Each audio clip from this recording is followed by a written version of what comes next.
आज मेरे भाई की शादी है। मेरी भाभी बहुत ही सुंदर है। भाभी को उसके कमरे तक छोड़ने के लिए मैं भाभी के साथ कमरे तक जा रही थी। मेरे साथ कुछ और लड़कियां भी जा रही थी। कुछ मेरी सहेलियां भी और कुछ मेरी कज़न थी और कुछ आस पड़ोस और रिश्तेदार की लड़कियां थी। भाभी को सजे सजाए बेड पर बिठा दिया। बहुत ही खूबसूरत तरीके से हमने बेड सजाया था। पूरे बेड पर फूलों की पत्तियां बिखरी पड़ी थी। मैंने महसूस किया कि जैसे भाभी मुझे कुछ कहना चाहती हैं। वो आंखों ही आंखों में मुझे इशारे कर रही थी। मुझे बहुत ज़्यादा हैरत हुई क्योंकि भाभी की और मेरी पहले से कोई जान पहचान नहीं थी और ना ही कोई दोस्ती थी। फिर भला भाभी मुझसे क्या कहना चाहती थी? भाभियाँ तो अपनी ननद से बात करना भी पसंद नहीं करती और मेरी भाभी थी कि अपनी शादी की पहली रात में ही मुझे अपना कुछ राज बताना चाहती थी। मुझे बहुत ज़्यादा खुशी मिली। मैंने सारी लड़कियों को कमरे से बाहर भेज दिया और भाभी के पास आकर बैठ गई और मैं मुस्कुराते हुए अपनी भाभी से पूछा, भाभी क्या बात है? आप मुझे कुछ कहना चाहती हैं? मेरी भाभी बहुत सुनते हुए ही मेरी भाभी दहाड़ मार मार कर रोने लगी। उनकी आंखों से आंसुओं की धारा बहने लगी। भाभी को रोता हुआ देखकर मैं बहुत ज़्यादा घबरा गई। मैंने कहा, भाभी आप क्यों रो रही हो? आखिर बात क्या है? भाभी रोते रोते बोली, मुझे अकेला छोड़कर मत जाना। अकेले इस कमरे में मैं मर जाऊंगी। मुझे बहुत ज़्यादा हैरत हुई कि आखिर भाभी ऐसा क्यों बोल रही हैं। मैंने भाभी को दिलासा देते हुए कहा, भाभी आप क्यों रो रही हैं? आप डरिए मत, ऐसा कुछ भी नहीं होगा। भाई आपको बहुत प्यार से रखेंगे। वो आपको किसी भी तरह का कोई नुकसान नहीं पहुंचाएंगे। मेरी बात सुनकर भाभी और ज़ोर ज़ोर से रोने लगी। अब तो मुझे भाभी के इस रूप से डर लगने लगा कि फिर मैंने सोचा कि हर लड़की के जीवन में ऐसा होता है। भाई आ जाएगा तो भाभी खुद ही ठीक हो जाएंगी। मैं उठकर जाने लगी लेकिन भाभी ने मेरे पैर पकड़ लिए। भगवान के लिए ऐसा मत करो, मैं मर जाऊंगी। मेरे जीवन में कुछ भी नहीं बचेगा, मैं बदनाम हो जाऊंगी। भाभी की बात सुनकर मैं बहुत ज़्यादा हैरत से बोली, आपको क्यों अपमानित किया जाएगा? वो आपके पति हैं और मेरा भाई कोई जंगली जानवर नहीं है जो आपके साथ बुरा व्यवहार करेगा। वो बहुत प्यार करने वाला व्यक्ति है। तभी मुझे अपने भाई के कमरे में किसी और की उपस्थिति का एहसास हुआ। मैंने नज़र घुमाकर देखा तो मेरे पापा खड़े थे। पापा बहुत ही नफ़रत से भाभी को देख रहे थे। भाभी पापा से नज़रें चुराने लगी। कुछ पल के लिए भाभी और पापा की नज़रें टकराई थी तो मैंने महसूस किया कि जैसे भाभी की आंखों में एक शिकायत थी। ऐसा लग रहा था कि जैसे भाभी पापा को पहले से जानती हैं और वो आंखों ही आंखों में पापा से कुछ शिकवा कर रही थी। लेकिन पापा की आंखों में नफरत थी। उनकी आंखों में खून उतर आया था। भाभी की तरफ गुस्से से देखते हुए पापा बोले कि चलो बेटा, आजकल की औरतों के ये सब ड्रामा है। इन्हें ये भी नहीं मालूम कि तुम कुंवारी हो और कुंवारी लड़कियों के साथ ये बातें नहीं की जाती हैं। पापा गुस्से से बोलते हुए मेरा हाथ पकड़कर बाहर जाने लगे। मैंने पापा को समझाते हुए कहा कि पापा, भाभी बहुत ज़्यादा नर्वस हो रही थी। मैं भाभी को समझा रही थी। भाभी ने मुझे ऐसा कुछ भी नहीं कहा। वो तो बस ये कह रही थी कि मैं उनके साथ कुछ देर कमरे में ही रुक जाऊं। लेकिन पापा मेरा हाथ खींचते हुए मुझे बाहर लेकर आए। कहने लगे, तुम बाहर चलो, तुम्हें एक बात बताता हूँ। कमरे से बाहर आकर अपनी जेब में हाथ डालकर 10,000 निकाले और मेरे हाथ पर रखते हुए बोले, ये पैसे रख लो। पैसे देखकर मैं हैरत से बोली, पापा इतने सारे पैसे आप मुझे क्यों दे रहे हैं? पापा ने 10,000 और निकाले। बोले, ये लो, ये पूरे 20,000 अपने पास रखो। इतने सारे पैसे देखकर मैं खुशी से फूली नहीं समाई और झट पैसे हाथों में ले लिए। पापा फिर बोले, लेकिन बेटा तुम्हें मेरी एक बात माननी होगी। मैं आश्चर्य से बोली, पापा आखिर ऐसी कौन सी बात है? मैं तो आपकी सारी बातें मानती हूँ। पापा बोले, बस मेरी एक बात मानना कि आज से तुम्हारी भाभी चाहे कितना भी रोए, चीखे चिल्लाए, लेकिन तुम उसके पास नहीं जाओगी, उसकी बात पर ध्यान नहीं दोगी।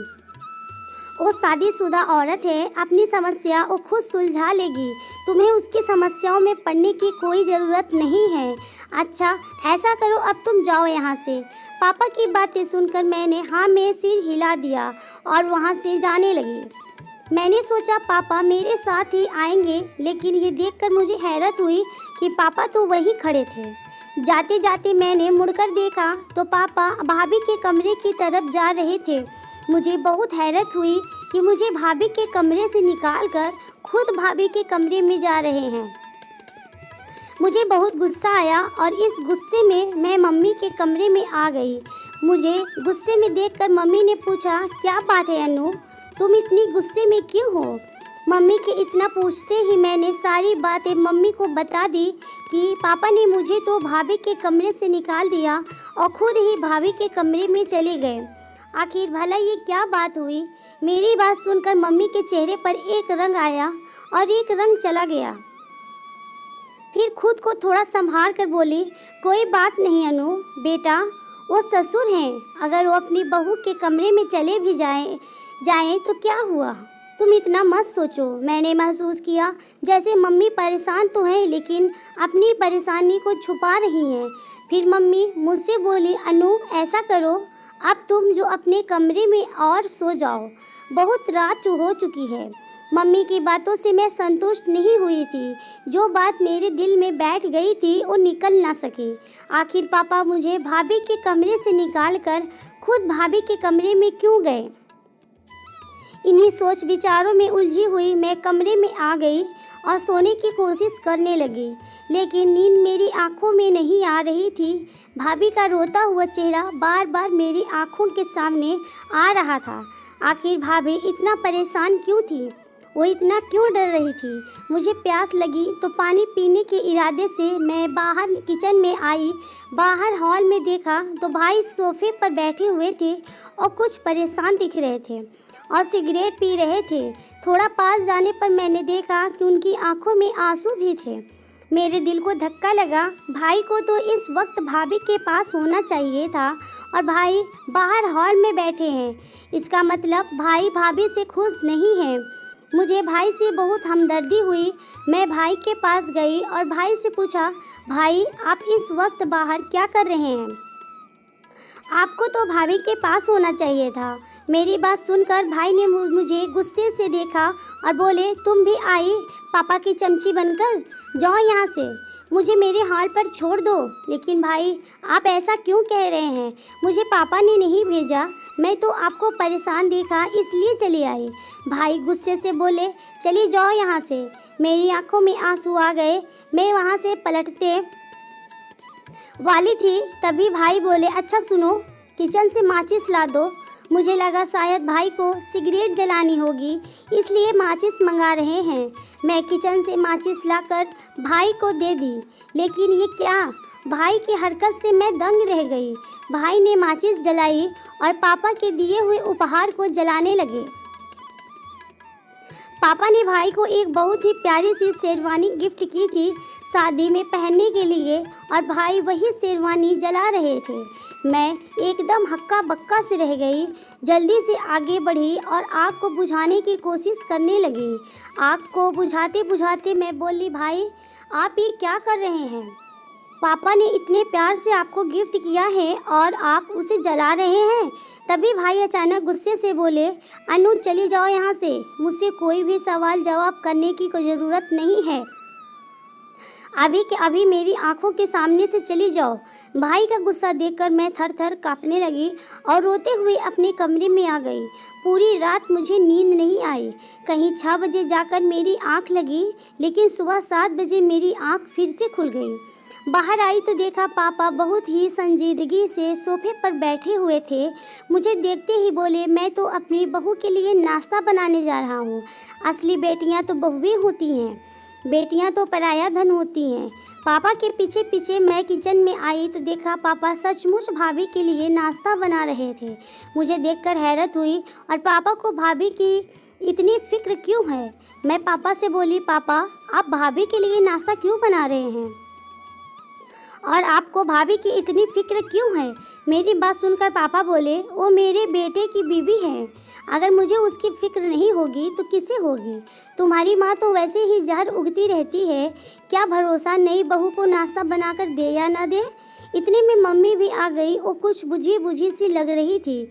मुझे हैरान परेशान खड़ा देखकर और पापा को नाश्ता बनाता देखकर मुझे समझाते हुए और टालते हुए बोली, ऐसा करो अनु बेटा, तुम बाहर जाकर इंतज़ार करो, मैं तुम्हारे लिए नाश्ता बनाकर लाती हूँ। घर में सब कुछ बहुत ही अजीब हो रहा था। मुझे कोई कुछ भी नहीं बता रहा था। मेरे सर में हल्का हल्का दर्द भी होने लगा था। मैंने अपने दिमाग से सारी बातों को निकालते हुए अपने सर को झटका और अपने रूम की तरफ बढ़ने लगी कि तभी अपने कमरे से बाहर आए। कमरे से भाई और भाभी निकलते हुए दिखाई दिए। भाभी ने सफ़ेद रंग के कपड़े पहन रखे थे, कोई श्रृंगार नहीं किया था। भाई का चेहरा भी लटका हुआ था। भाभी को देखकर मुझे धक्का लगा। नई नवेली दुल्हन की तो कोई बात ही नहीं थी। भाई और भाभी जाकर नाश्ते की टेबल पर बैठ गए। मैं कमरे में जाने की बजाय नाश्ते की टेबल पर आकर भाभी के बराबर में बैठ गई। अभी मैं पूरी तरह बैठ भी नहीं पाई थी कि तभी पापा गुस्से से बोले, अनु, मैं रात तुम्हें क्या समझाया था कि तुम इस मामले से दूर रहना। तुमसे मैंने कहा था ना कि अपने भाभी से दूर रहना, उनके पास भटकने की कोई ज़रूरत नहीं। तुम्हें मेरी बातों का असर नहीं होता। शरीफ लड़कियां ऐसी नहीं होती कि उनके माता पिता जो बात कहें उसे न माने। अपने बाप की बात मानना तुम्हारा फ़र्ज है। पापा की बात सुनकर भाई ने बहुत ही गुस्से से पापा की तरफ देखा और बोले, पापा, हम लोग इतने शरीफ भी नहीं हैं। पापा ने भाई की बात को सुनी लेकिन उसे अनसुना कर दिया। मैं उठी नहीं, बैठी रही और नाश्ता करती रही। अभी नाश्ता करते हुए 10 मिनट हुए होंगे कि तभी बाहर दरवाजे पर किसी ने दस्तक दी। बाहर दरवाजे पर दस्तक का होना था कि भाभी के चेहरे पर हवाइयाँ उड़ने लगी। उनका चेहरा एकदम सफ़ेद पड़ गया। दरवाज़ा खोलने के लिए भाई और पापा गए, पीछे पीछे भाभी भी चली गई। मैं भी उनके पीछे पीछे जाने ही वाली थी कि मम्मी ने मुझे रोक लिया और बोली, तुमसे तुम्हारे पापा ने क्या कहा था कि ज़बरदस्ती बड़ों के बीच में टांग अड़ाने की कोई ज़रूरत नहीं है। यहीं बैठे रहो, नाश्ता करो और अपने कमरे में जाओ। पापा, भैया और भाभी को बाहर गए 15 मिनट हो चुके थे लेकिन वो अभी तक अंदर नहीं आए थे। पता नहीं इतनी देर तक क्या बातें हो रहे थे। पता नहीं आने वाला इंसान कौन था। मम्मी चुपचाप बैठी नाश्ता कर रही थी, जैसे उन्हें कोई फ़र्क ही नहीं पड़ता। अभी थोड़ी देर और गुजारा था कि तभी मुझे भाभी की ज़ोरदार चीखें सुनाई दी। मैं एकदम से उठकर बाहर की तरफ भागी कि तभी मम्मी ने मेरा हाथ पकड़ लिया और बोली, अनु, तुम्हें एक बार में समझ में नहीं आता, तुम्हें इस मामले से दूर रहना है। मैं रुआसी हो गई, बोली, मम्मी, पता नहीं भाभी को क्या हो गया, वो क्यों चीख रही हैं, हमें बाहर चलकर देखना चाहिए। मम्मी मेरी बातों का कोई जवाब नहीं दे रही थी, बस चुपचाप आंसू बहाई जा रही थी। मेरे चीखने चिल्लाने पर बस इतना बोले, अनु, मैं कुछ नहीं कर सकती, मुझे अपने घर को बचाना है, उसे तोड़ना नहीं है। मैं मजबूर हूँ अनु, मैं कुछ नहीं कर सकती। पापा ने और भाई ने बाहर से दरवाज़ा लगा दिया था। मैं दरवाजे को ज़ोर ज़ोर से पीट रही थी लेकिन कोई दरवाज़ा नहीं खोल रहा था। भाभी की चीख अब और ज़ोर ज़ोर से आने लगी थी। वो बार बार ज़ोर ज़ोर से चीख रही थी। लगभग 2-3 घंटे के बाद पापा ने दरवाज़ा खोला और वह तीनों अंदर आए। भाभी भी अपने कमरे की तरफ चली गई। मैं भाभी के साथ साथ उनके कमरे में जाने लगी तो पापा गुस्से से बोले, इस बेगैरत औरत के पास जाने की कोई ज़रूरत नहीं है। इस बार मैं भी ज़रा गुस्से में से बोली, पापा, आप ऐसा क्यों कर रहे हैं? आप भाभी को बेगैरत क्यों कह रहे हैं? पापा ने मेरी बात का कोई जवाब नहीं दिया और अपने कमरे में चले गए। मैं गुस्से से बोली, इस घर में सुकून नाम की कोई चीज़ ही नहीं है, कोई किसी को कुछ आता ही नहीं है। यह कहते हुए मैं अपने कमरे में आ गई लेकिन मुझे भैया भाभी की टेंशन हो रही थी और सबसे ज़्यादा भाभी की टेंशन हो रही थी। जब घर में सब लोग इधर उधर हो गए तो मैं चुपके से दबे पाँव भाभी के कमरे की तरफ आई। मैं भाभी से मिलकर पूछना चाहती थी कि आखिर भाभी इतना चीख क्यों रही थी, सुबह हमारे घर पर कौन आया था। लेकिन जब मैंने भाभी के दरवाजे को धक्का दिया तो वो अंदर से बंद था। मैंने कई बार चुपके चुपके भाभी को आवाज़ लगाई लेकिन भाभी ने दरवाज़ा नहीं खोला। मैंने कान लगाकर सुनने की कोशिश की तो अंदर से भाभी के सिसकने की आवाज़ आ रही थी। मैं भाभी को दोबारा आवाज़ लगाते ही वाली थी कि हमारे बाहरी दरवाजे पर किसी ने दस्तक दी। मैं बाहर का दरवाज़ा खोलने गई तो देखा हमारे मोहल्ले की एक औरत खड़ी थी। उसके चेहरे पर बहुत ही शांतिराना मुस्कुराहट थी। मुझे देखकर बोली, अनु बेटा, तुम्हारी मम्मी कहाँ है? मैं उस औरत को अंदर ले आई और उसे सोफे पर बैठाया और मम्मी को आवाज़ लगाई। मम्मी भी उसके पास आकर बैठ गई। इधर उधर की बातें करने के बाद वो औरत बोली, सुबह तुम्हारे घर में क्या बात थी? तुम्हारे बहू की चीखने की बहुत आवाज़ आ रही थी। भला ये कोई बात हुई? शादी को 2 दिन भी नहीं हुए और तुमने ये तमाशे शुरू कर दिए। उस औरत की बात सुनकर मम्मी बोली कि मैं इस मामले में कुछ नहीं कर सकती। ये मेरे पति का मामला है, वो खुद ही इसे सुलझा लेंगे। मम्मी की बात सुनकर वो औरत बोली, अरे बीबी जी, ये क्या बात हुई? तुम्हारे पति का मामला कैसे हो गया? ये तो तुम्हारे बेटे का मसला है, तुम्हें भी इस मामले को सुलझाना चाहिए। मम्मी आगे कुछ नहीं बोली और चुपचाप उठकर अपने कमरे में चली आई। वो औरत भी मुंह बनाती हुई वापस अपने घर चली गई। मैं मम्मी के पीछे पीछे आई। कमरे में आकर देखा तो मम्मी बैठी रो रही थी। मैं मम्मी के पास आई और उन्हें चुप कराने लगी। मम्मी, क्या बात है? आखिर इस घर में चल क्या रहा है? कोई मुझे कुछ बताता क्यों नहीं? मेरी बात सुनकर मम्मी बोली, अनु, तुम अभी छोटी हो, इस मामले में मत पड़ो, तुम्हारे पापा सब कुछ संभाल लेंगे। इतना कहकर मम्मी चादर ओढ़कर लेट गई। कुछ देर तक मम्मी के पास बैठी रही, फिर बाहर आ गई और बाहर सोफे पर आकर बैठ गई। मुझे 5 मिनट ही हुए थे कि तभी भाभी अपने कमरे से बाहर आई। फिर मुझसे बोली, अनु, मुझे एक पेपर और पेन दे दो। भाभी, आप पेपर और पेन का क्या करेंगे? मेरे पूछने पर वह भाभी मुझे गुस्से से घूमने लगी। मैंने चुपचाप पेन और पेपर लाकर भाभी को दे दिया। कागज़ और पेन कर भाभी कमरे में चली गई और दरवाज़ा अंदर से बंद कर लिया। मैं भी अपने कमरे में आराम करने के इरादे से आकर लेट गई। घर में क्या चल रहा था मुझे कुछ भी समझ में नहीं आ रहा था। शाम को भाई ऑफिस से आए तो उनका मुंह लटका हुआ था। बिना खाना खाए ही अपने कमरे में चले गए।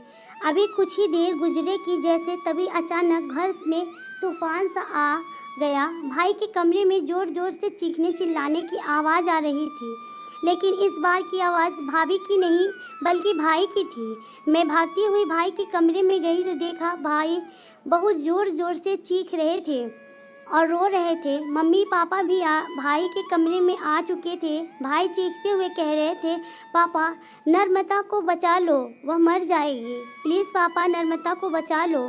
भाई भाभी की तरफ इशारा करते हुए बोले।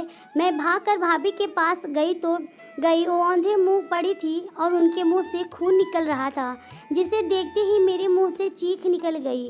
भाई जोर जोर से चीखते हुए पापा से कह रहे थे, प्लीज़ पापा, नर्मदा को बचा लो, हमें इसे अस्पताल लेकर जाना चाहिए।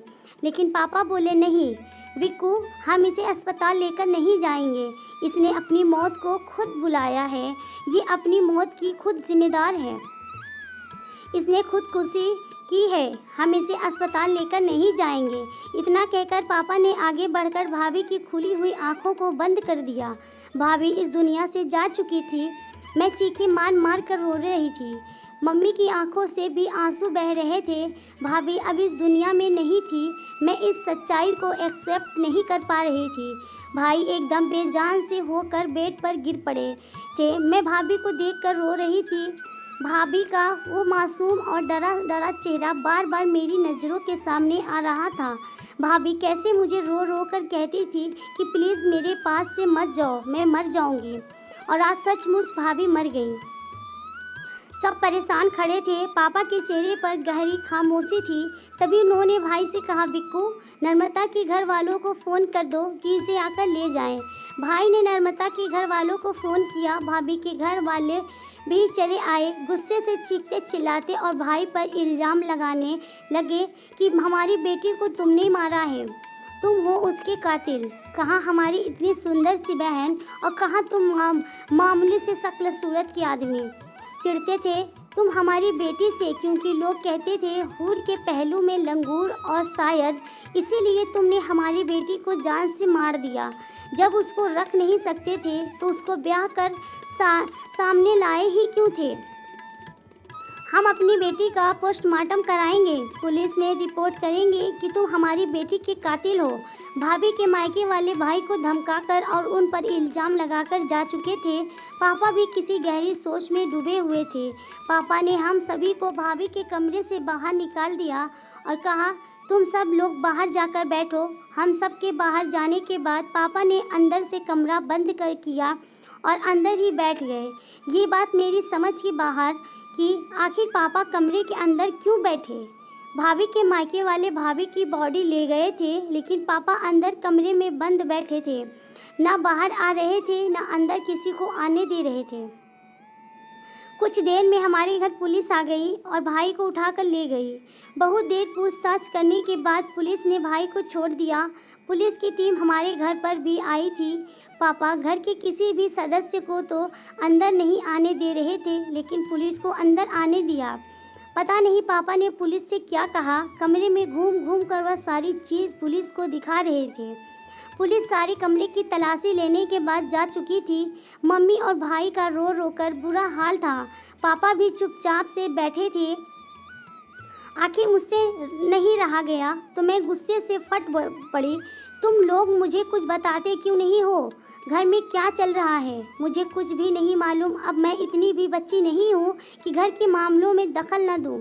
मेरी भी शादी की उम्र है। मुझे भी हक है इस घर में क्या हो रहा है यह सब कुछ जानने का, और आप लोग हैं कि मुझे कुछ बताते ही नहीं हैं।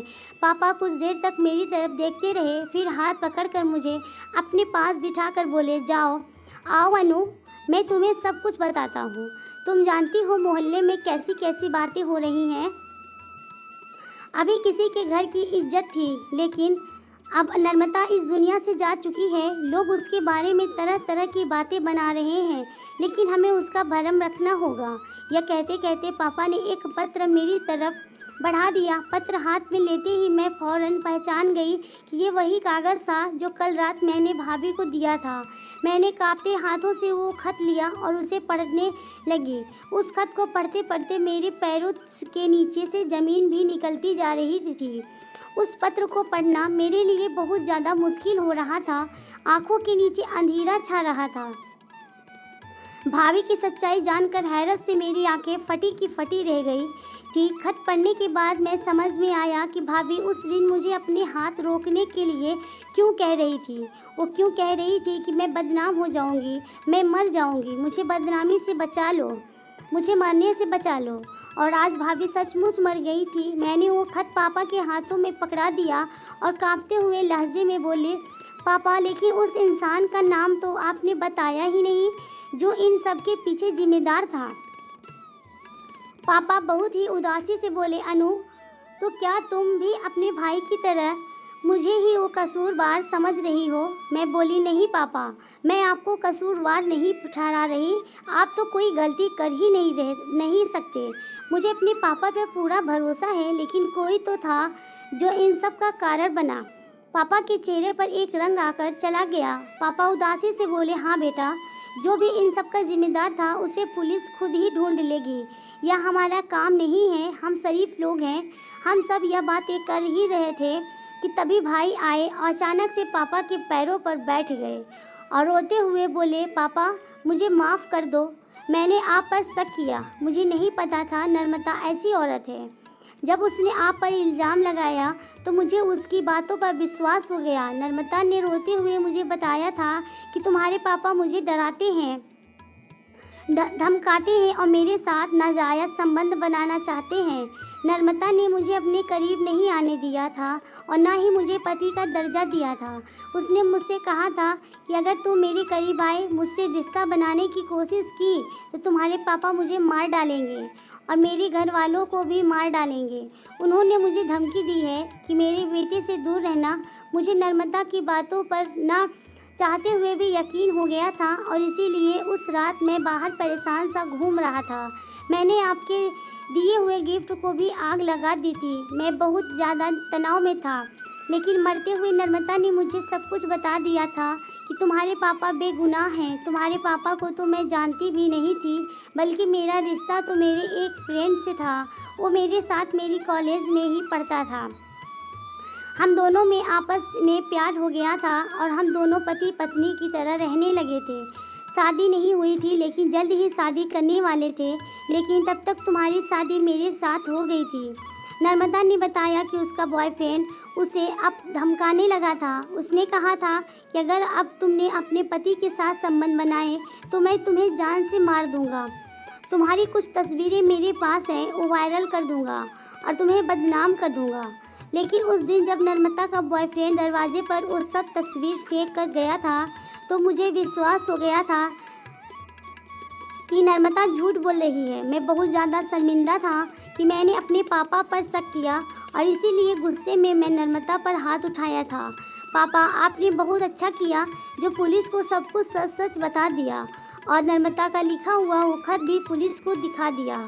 अब शक की तो कोई गुंजाइश नहीं है कि नर्मदा ने सुसाइड किया है और नर्मदा की सुसाइड की वजह उसका बॉयफ्रेंड है।